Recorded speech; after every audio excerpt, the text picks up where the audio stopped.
guys, it's glad to be back with y'all today here on the Chuick Bryant Show and Friends. And today we have a very special friend that's going to be joining us here in just a few minutes.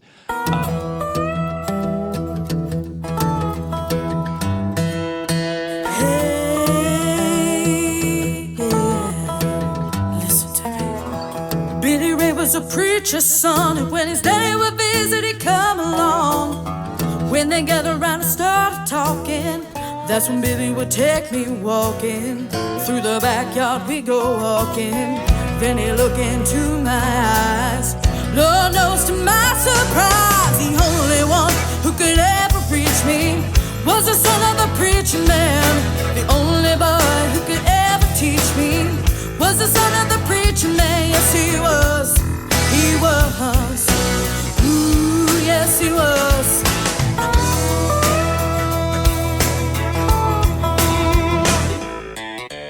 Being good isn't always easy, no matter how hard I try. When he started sweet talking to me, he'd come and tell me everything is alright. He kiss and tell me everything is alright. Can I get away again tonight? The only one who could ever reach me was the son of a preacher man. The only boy who could ever teach me was the son of a preacher man. Yes, he was. He was. Yes, he was.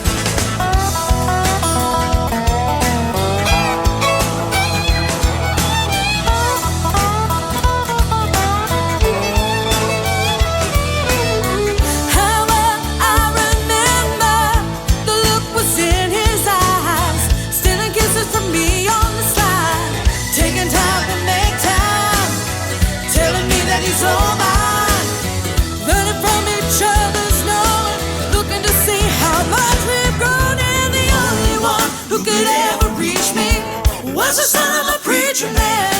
Only boy who could ever teach me was the son of the preacher man. Yes, he was. He was. He was. He was. Oh, yes, he was. The only one who could ever reach me. He was the sweet little son of a preacher man. The only boy who could ever teach me. Oh, he was the son of the preacher man. Only one who could ever reach me. He was the sweet little son of a preacher man. The only boy who could ever teach me. Oh, he was the son of a preacher man. The only one who could ever reach me. He was the sweet little son of a preacher man. The only boy who could ever teach me. Oh, he was the son of the preacher man.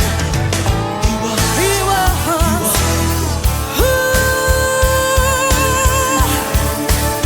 He was the son of the preacher man. You may have heard of her if you've been up to Dollywood. She is one of the performers up there in Dollywood, and on the phone with us today is Heidi Parton, Dolly Parton's niece. But today we're going to be talking to Heidi about her music, what she's into, and what kind of projects she's into. Heidi, it is so great to have you on the radio with us today. I'm so excited to be here, Chuck. Thank you for having me. Oh, not a problem, not a problem. Hey, tell us a little bit about you. Like you said a minute ago, I'm a performer at Dollywood, and I've been there off and on since I was 2 years old. And we're actually in the process of trying to see where this year's going to go with all the COVID stuff going on. So we're kind of in limbo right now, but we're really hoping to get back here soon and start getting back to performing, because I'm really starting to miss the stage, I got to tell you. Wow. You got any new projects that you're working on? There's a song that I've been writing for a little while, so I'm really hoping to get that finished. And I have some more ideas in mind. I actually have an idea for a title for a new album and some new songs that I'd like to record. So if we can get past the pandemic and the shutdown, I'd really like to start getting back to music and get back in the studio next season. Wow. One of the things is some of your music that I was listening to that we got for this interview is that you have a unique sound. Thank you very much. That, we was talking a little bit before we came on the air, is that this one song that you were telling me that you did for this album. I got to listen to all your music, and you can tell you've got the country sound for sure. But this one song stood out among the 5 songs that you sent us over for the interview. Tell us a little bit about the background for this particular song. I've heard this song all through my life. It's a classic. I believe it was originally recorded by Nat King Cole. And then I was watching a movie because my friend was getting married, and I was just kind of in a lull thinking, what am I going to get for him for his wedding? And I just kind of stumped on that aspect. So I was watching the movie Home for the Holidays because they were having a Christmas wedding. And I remember Charles Durning was singing The Very Thought of You. And I was like, what a beautiful song. Ooh, I wonder if I can kind of flip it around a little bit and kind of spin it on its head. So I called a friend of mine, Jamie Graves, and I said, hey, can you help me put a track together for this? And within an hour, he had the track, he had the key, and I went over just shortly thereafter, and we laid down the track. And it just turned out so beautifully. And we kind of mixed a couple different styles together. And then, of course, I brought what I do to it. And it turned out kind of jazzy. It turned out very, I thought, kind of a whimsical kind of thing, because there's a little kind of part in. I was like, I feel like kind of Cinderella right now. So it felt very fairy tale to me as well. And just it felt kind of ethereal to me and whimsical and fairy tale like to me. And I really enjoyed getting to do that song because it was outside the norm from what I'm accustomed to doing for albums and for shows. Well, I thought that, it's a really great sound. It's a really great song because my background is from New Orleans, and I grew up, listening to the bands that played down in the French Quarter and stuff like Oh, that. And I love to hear the jazz. It's like Queen Latifah. I never did like when she was doing rap, but she's a great rap artist. But when she did the video or the movie Chicago, when she played that, and then she came out with it was two. great. Yeah, she just like totally. So, it was great. It was a great album. Tell us about this new album that you just got done releasing. Oh, well, I released my new album back. It's been a little while, but I mean, the way the years fly by, it seems like yesterday. So I originally did that one. And then recently, my Aunt Dolly invited my dad and myself to do a song on her new Christmas album, A Holly Dolly Christmas, which was released this last Friday, October 2nd. And we are track number 11, You Are My Christmas. So she approached us about this, and it was originally supposed to be a duet with just she and my dad. And after they got the tracks laid down, they both came back to me and were like, I think there's something missing. We'd really love for you to lay down the trio part harmony, if you would be willing to do so. And which that was just an honor to me. I was like, no way, that's awesome, because I've performed with my dad for years, but getting to sing with him on a record in any capacity is always exciting to me, because he gave me my first job. So whether it's on my own personal album or it's on a project, getting to sing with my dad and my Aunt Dolly, that that was just so exciting. So yeah, that came out recently, and then my other one came out in 2017. So I'm kind of in limbo right now, getting to do the next project. So I'm really hoping to put out something new for everybody here soon. Well, tell us some of the about how you went to go put out your first album. Then. So the way I put out my first album was, I hadn't been singing for a long time, actually. I think it was like a 7-year gap, 5 or 7 years. And I was just getting really, really sad and whatnot. And my Aunt Dolly approached me and invited me to come back to Dollywood and be in the Kids show. And of course, my dad and I were both like, yes, that would be great. Let's do this. He fully supported me and said, you need to be performing. You're depriving people of your talents. And of course, I'm like, thanks, Dad. That's so sweet. And so after I got back to work, he goes, we need to create you an album. Let's kind of dip your toe into the world of music, because being the family member of an icon is it's a little intimidating when you're an artist trying to like follow in your own footsteps and create your own like trailblazing style, and trying to do those things. It's a little scary, because you never know how people are going to accept you, especially if they are fans of Dolly Parton, which, I mean, I'm one of the biggest fans of Dolly Parton. They don't come any better as far as I'm concerned.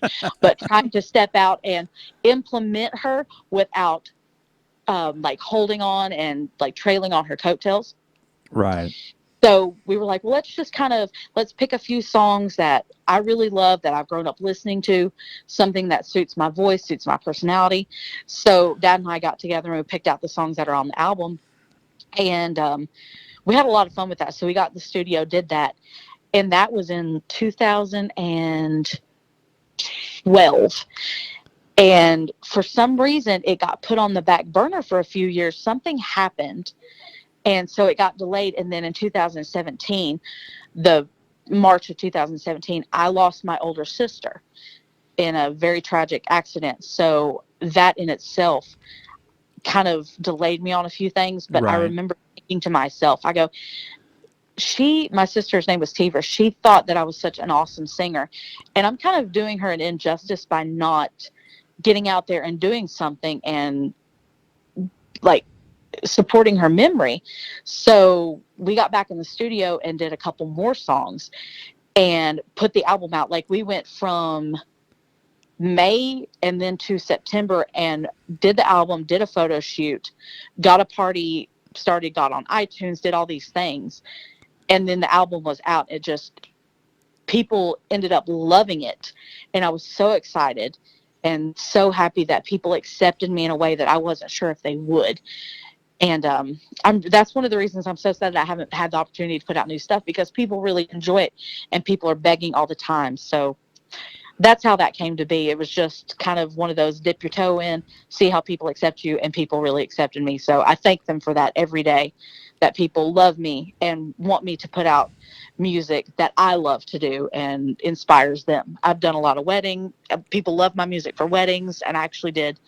Some friends of mine wrote a play. I went and performed at the play for them. So yeah, that's Wow. a lot. That was a mouthful, right? Sorry. Hey, this Heidi. This is about you. This is where you get to let your hair down and you get to talk about you. It's not I can, about like it's like I told you in the beginning. I'm totally different yeah, than anyone else is because I want to get to know you. I may yeah. listen to your music, and I'm gonna tell you right now. I have been a big fan of Dolly's since I was a child because we used to watch the Porter Wagner show as I growing up. Yeah. Your aunt and I've got something in common. We both got married at the same Justice of the Peace there in Ringo. A lot of people don't Oh realize yeah. that, but I got married by the same guy she did on one of my Oh, that's marriages. cool. Yeah, and but that's you. But this is where I want. Tell me about your performances at Dollywood. Well, like I said, I started performing at Dollywood when I was 2, and I used to come out and sing with my dad. And everybody's like, "Oh, that's so cute!" Da da da da da. And then as I got older, I actually started dancing, and I joined a troupe, and we danced in my dad's show during the fall and spring months, and then a different clogging group would come in and do the summer months. So I would go to school and whatnot, but then I would work. And then I progressively got to implement myself into the show, because as you get older, your voice changes. So I was developing a sound, and so doing different songs and challenging myself, or dad going, "Hey, this is a new song, I think you'd sing this really well, do this one." I was like, okay. So each year was a challenge. Each year was, I got to do more, and I got to really showcase who I was as I went on in my career at Dollywood. And then I ended up getting really, really sick. We left Dollywood and we had our own theater in Roanoke Rapids, North Carolina, and that ended up not working out. So we came back. But between Dollywood and North Carolina, I got extremely ill, and I lost my voice for like 2 months. I was so stressed that I couldn't speak. And when my voice came back, it had completely changed, and it had a lot more warmth and it had a lot more depth. I had actually finally developed the adultness of my voice. And so I started being able to do other types of music. So now I can do a little bit of everything, which is super exciting because I love all kinds of music. I love everything. I'm very open minded. I'm very diverse in my That's musical taste. That's me. So, I mean, we've got several internet radio stations. I've got a rock station. I got a country station. I've got country gospel. I got southern gospel. And if I could put a jazz station in there and some other stuff in there, but yeah. you're talking about how you followed in some footsteps of some kids that have grown up to that are no longer singing. Take Georgette Jones with George Jones. Hmm. Take the Reed girls from Jerry Reed's family. Oh yeah. And of course Conway Twitty and Roletta Lynn. Y'all stepped in some big shoes to fill. We have. We really, really have.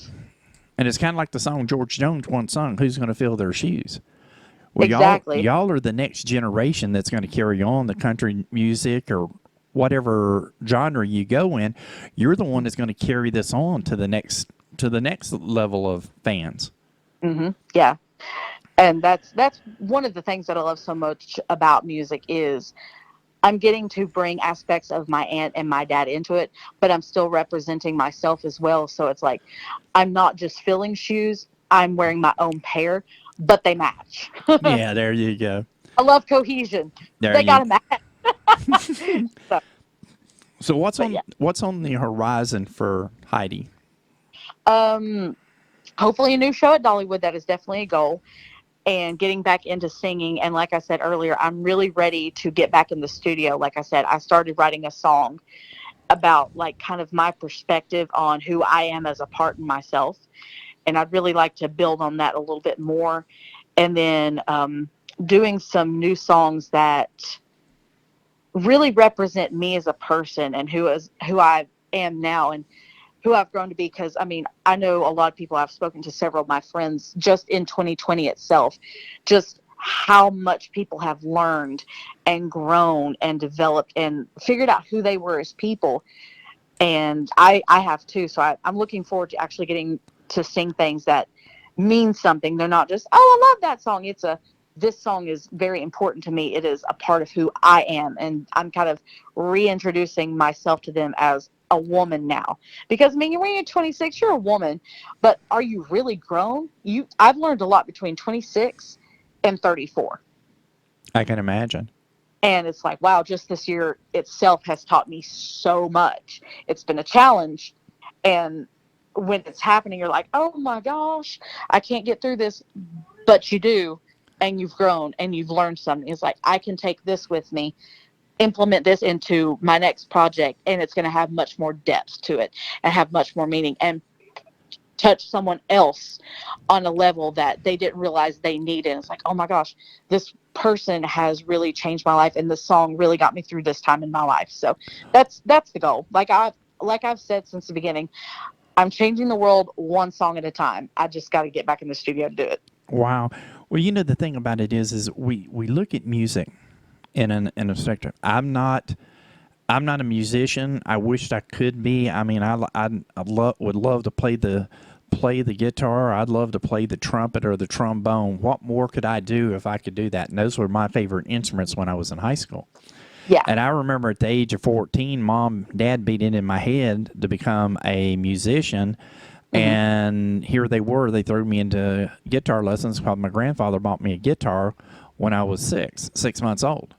Okay. And, Wow. and he was an old preacher from down here in Dalton. And Okay. he turned around and he pushed music at me at an early age. And I'm 14 years old. I could care less about this. And I didn't like the way my fingers hurt and everything else. So when I got into junior high, I said, okay, we tried this. Let me try to play the trumpet. And I Yeah. learned how to play the trumpet, and I played it, I think, fairly good. But I didn't like it. We moved to New Orleans, and I loved the people who played the trombone. I fell in love with Louis Armstrong. I was down in the French Quarter, and I loved to listen to that kind of music. So that'll be no fun. I'll go learn how to play the trombone. Yeah. Then again, I didn't like practicing. And how you gonna get perfect if you don't practice? You don't. Practice makes permanent. And if you don't do it, if you don't have it, you're gonna lose it. Exactly. So let me tell you, how is it to perform at Dollywood, and as you're standing on the stage, growing up or performing by yourself right now, what's it like to perform at Dollywood? It's so much fun. It really is. I know that sounds kind of cheesy and cliche, but it's so much fun. Like a lot of people I've met are able to step away from the stage and they can live, I guess, just a normal life. And I don't mean that in a disrespectful way. I mean, there's something for everyone everywhere. I'm Right. not one of those people. If I'm not on stage, I'm not metaphorically breathing. Like It is so, it's not just something that I was pushed into. My parents have never pushed me into anything. They supported me, which is exactly what I needed. But I was never, well, you have to do this. They were like, you're awesome. You're growing, developing. If you want to do this, you have our full support. And I've just always loved it, so I chose it. This is my chosen life. And there's other things I like. I'm a licensed esthetician, and I'm actually a licensed bartender because I got bored and Wow. like, well, that's something fun to do because you never know with the way the world is right now. I mean, Yeah. people that have had CEO jobs are having to work at the nearest grocery store to Hmm. pay the bills. This It's is true. nobody's better than anybody or lesser than anyone. It Oh is what no. it is. A job is a job. So I that's spent just, I let's spent do many this. yeah, I spent many years working in the computer field, and look what I'm doing now. Exactly. It's like there's something for everyone. You just got to get to that point. So, but music is just, it's my heart, it's my soul, it's my smile, really. And I love it deeply and dearly. It is very much who I am. So getting to stand on a stage is so much fun. And I've worked at Dollywood, like I said, for so long, and people know me. I get stopped all the time. The first time my fiance and I went out on like a real date, we ended up speaking to this older couple that came up to us at dinner, and that we talked to them pretty much the entire time we were out on a date. And he was like, does this happen to you all the time? I said, yeah, pretty much. And he was like, I said, baby, I said, if you're going to be with me, you got to get used to it. And he was like, okay, as long as they're nice. I was like, exactly. That could get a little pushy. I'm like, hey, yeah, we're trying to enjoy dinner. But if you're nice and you approach me respectfully, I will spend the entire meal talking to you. I'm going to stuff my face while I do it, but I'm going to talk to you. And by the time I'm done, I'm going to clean my teeth. And then we're going to take a picture because I've enjoyed my conversation with you. Oh man. But I think one of my fondest memories performing was actually, I wasn't at Dollywood. I was invited to perform as an Adele tribute artist in a show that a friend of mine was doing. And I had never gotten to perform as myself. I was always Dolly's niece, Randy's daughter. So, okay, I'm proud to be a part. I am honored to be a part. But it was cool to step out of that light and go into another one. And I remember I walked out on stage. Now, I don't know if you've really seen me. I'm a bigger girl. And I walked out on stage my very first night as Adele, and I nearly got laughed off the stage. And I was so embarrassed. I was like, oh my goodness, what have I done? Why are these people laughing at me? And I remember thinking to myself, going, they're not going to be laughing in a second. You got this. Hmm. Just do what you do. And I was like, okay, okay. So the song started, and I kid you not, by like the fifth bar, they all had their mouths open, and you could hear them go, whoa. Hmm. And everybody stopped laughing. And by the time I was done singing, I got a standing ovation. Almost definitely. And see, that's what the people don't realize. And me and my wife both are very large too. Hmm. So I understand. And yes, I'd already, Rhonda had sent me some pictures over, so I got to see who you are. And Hmm. you're great just the way you are. Well, thank you. I And appreciate and the that. thing about it is if people don't walk in our shoes, they don't know who Hmm. we are. And Yeah. I get so upset when I hear that like a couple of years ago over in England, they were talking about this woman, the way she came out and everything else, dressed and everything else. And then when she opened her mouth and started singing, they were like, whoa. And she won America. Was it America or not? England's Got Talent or something like that. Yeah. And she just blowed them away. Yeah. And She was cool. Adele has got a voice Oh, that love her is so much. when I first heard her, I told my wife, I said, man, this, and I thought she was singing, she was singing either really deep jazz, and I couldn't put my finger on it because since I've been doing this the last few years, I can kind of tell by listening to the song what genre they're going for. Yeah. And it was like with you. The first time I heard your song, I knew it had to have a jazz beat in it, Yeah. and because of the way it sounded. And you could, like I said, you could go three different ways. But when I first heard Adele in the first song that she ever put out, I was like, wow. And I knew that Carrie Perry, when she first came out, she was gospel because I remember her gospel albums. Mm-hmm. And then she stepped out, and the song "Firework" I think was one of her first songs off of her first album, and Yeah. it blowed me away. And Kelly Clarkson, Love her. and then Kelly's amazing. and take the very first one that started it all off was Leanna Rimes. Oh, love Leanne. And she just, I mean, she came out, she was 16, 17 years old, and she was blowing Shania Twain off the chart. She was blowing Garth Brooks off the charts and everything else. And it's just like, boom, here's this sound. Yep, exactly. And I can hear your dad and I can hear your aunt in you, but you have a sound all of your own. Well, thank you. And don't let nobody ever change that, because that's who's going to make you who you are. And you're the one that has to, like I said before, it's in that song, you're going to be the one to carry on not just one side, but both sides of the family, your aunt and your dad. I remember I was in college and I took a vocal class and I was singing and he goes, there's nothing I can do with you. Yeah, he was like, I can't do anything with you. And I was like, you make that sound like a bad thing. I'm here to learn technique to make sure I don't blow my throat out. I don't need you to teach me how to sing. I need you to teach me to not mess up my singing. Right. But he was just like, I can't do anything with you. I was like, well, that's fine. Don't worry about it. So I think I ended up making it through the class and that was it. He was not a fan of my vocal style. Yeah, and and they're not, because what they're looking for is in the era when you were growing up. What are they looking for? Oh, they're looking for the next Paula Abdul. They're looking for the next Janet Jackson. They're looking for the next Madonna, Cyndi Lauper, and out there. And then when they hear you got a country twang, they're going, yeah, I don't know. Well, I only sent you a few songs. Actually, when we get off the phone, if you go and listen to my album, I recorded an Aretha Franklin song. Oh, really? I can do soul too, yeah. Oh, cool. And if you go to YouTube, look up a song that a man wrote in North Carolina. It's called Family Reunion. Okay. I'm extremely soulful. I can do that too. I kind of Nice. I dabble in a little bit of everything. And that's what's going to make you unique. Now, one of my questions are, when are you planning on going on tour?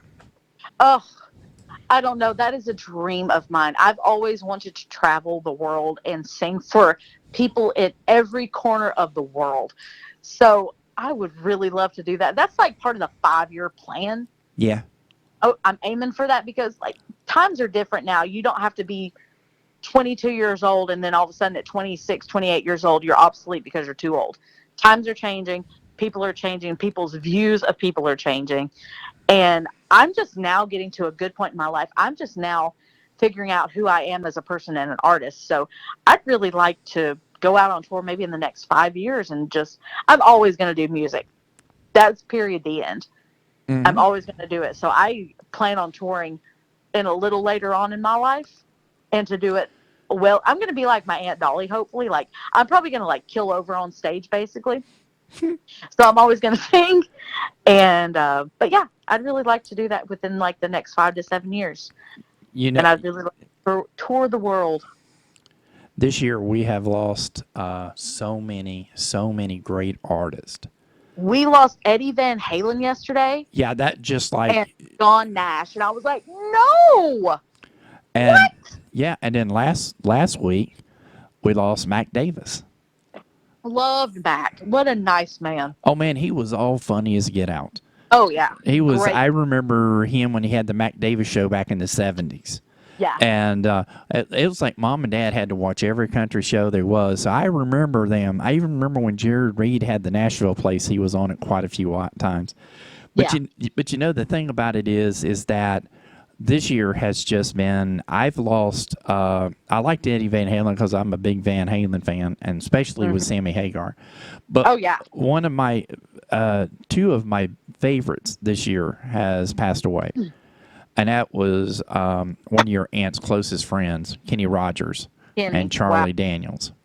What a loss for music with both of them. Yeah. I remember waking up and my fiance going, "You're never going to believe this." I was like, "What?" He goes, "Kenny Rogers died." I was like, "What?"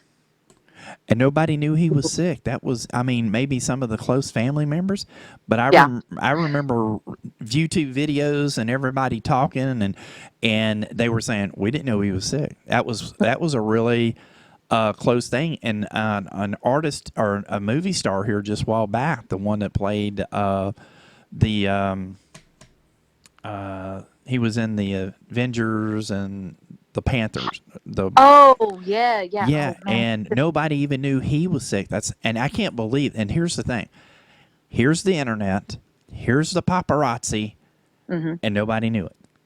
Yeah, and I can't believe I was reading some of the stuff. I think it was like Chadwick. Yeah, I think his name was Chadwick. He had stage 4 cancer, and people were literally just bashing him, saying, well, you look like a drug addict and this, that, and the other. I'm like, have y'all ever stopped to think that maybe somebody has a disease, or maybe they have like an autoimmune disease, that they have zero control over the weight, whether they're too thin or too heavy? It's like, you do not know what's going on in their life. Don't be judgy. right. Don't do it. You do not know what's happening.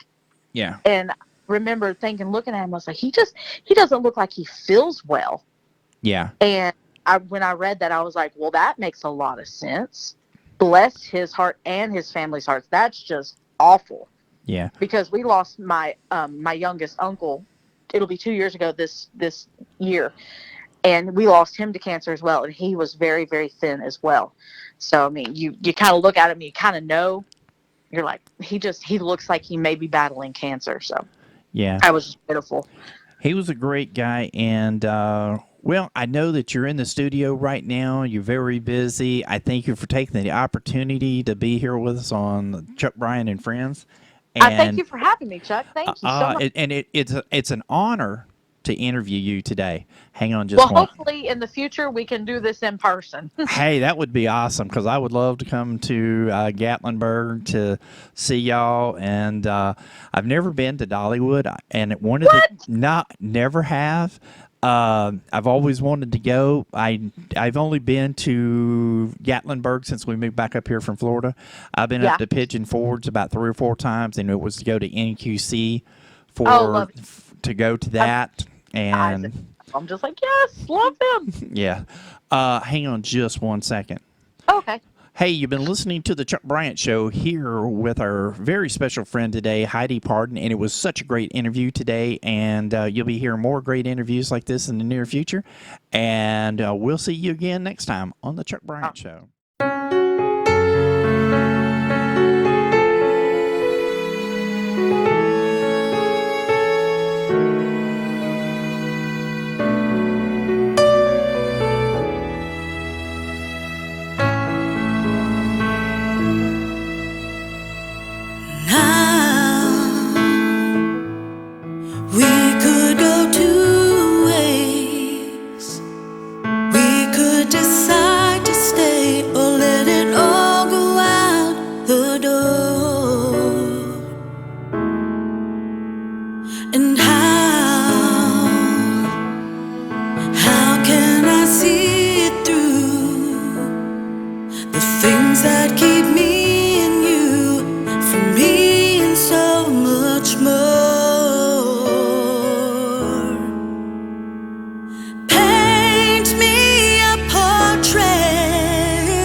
I just can't keep holding out. It's time you let me know. And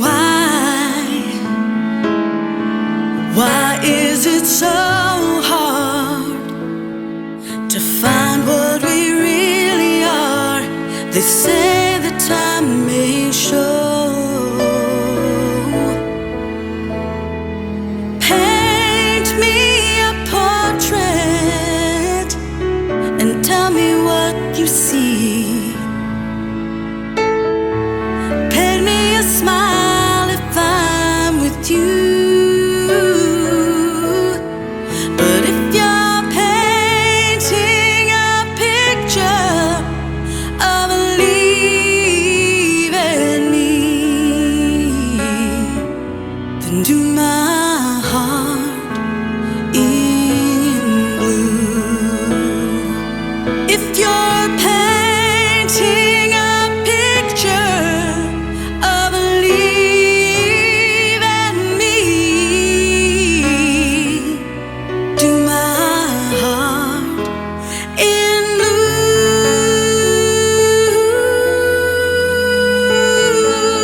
very thought of you,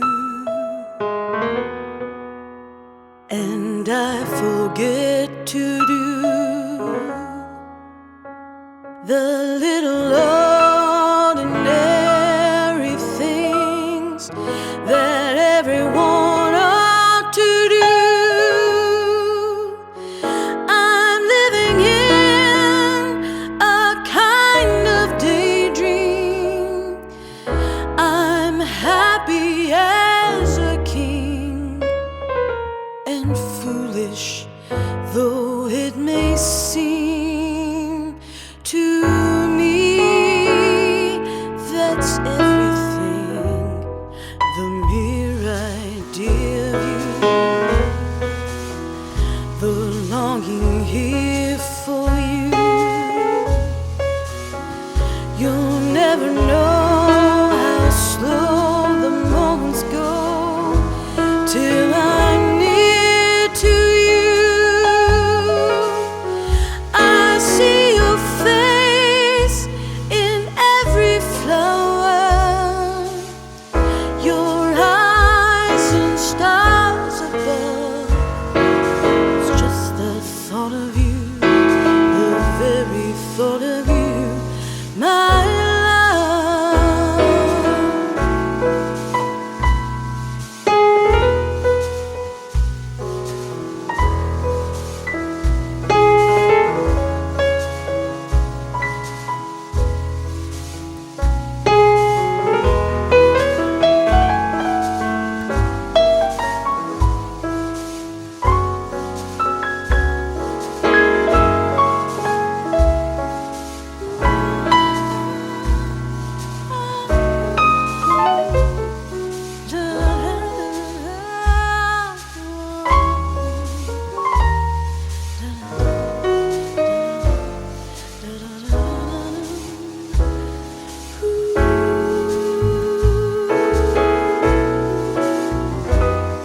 The mere idea of you, the longing here for you. You'll never know how slow the moments go till I'm near to you. I see your face in every flower, your eyes and stars above. It's just the thought of you, the very thought of you, my love.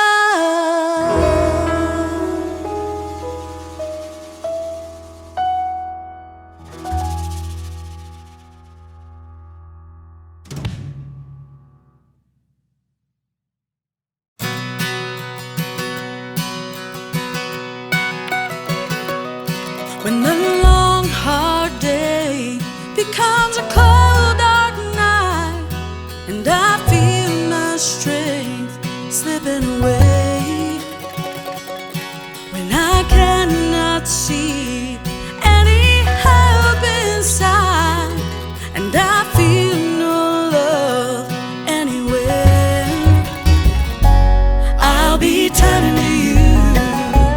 You'll be setting me free from the shackles of places I don't wanna be. When my faith and my spirit need to be renewed, I will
the shadows.